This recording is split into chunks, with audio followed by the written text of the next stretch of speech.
Welcome to the Tech Egg. Don't get scrambled. Enjoy the video. In this video, I will explain how to bleed your Audi A3 cooling system. First, ensure your engine is completely cool to avoid any burns or damage. Gather all your tools, such as a funnel, the correct coolant, and a container for any spills. Locate the coolant reservoir and identify the bleed screws, usually found near the top hoses. This preparation is crucial for a smooth and safe process. Now, carefully fill the coolant reservoir to its maximum level using the manufacturer-specified coolant.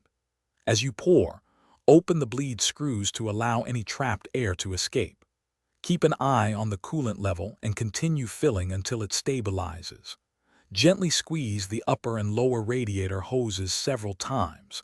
This action helps dislodge stubborn air bubbles from the system, ensuring a more thorough bleed.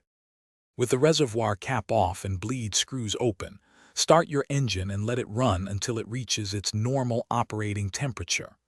The thermostat will open, allowing coolant to circulate fully. During this time, the coolant level in the reservoir may drop, so add more as necessary. Once the engine is warm and no more air bubbles appear, close the bleed screws and then replace the reservoir cap securely. After the system has cooled down completely, perform a final inspection for any leaks around the hoses, clamps, and the coolant reservoir.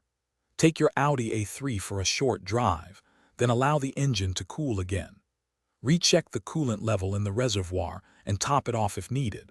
This ensures your cooling system is properly bled and ready for reliable operation.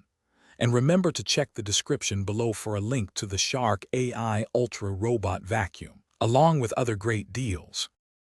Thanks for watching. Consider subscribing if I helped unscramble your problems.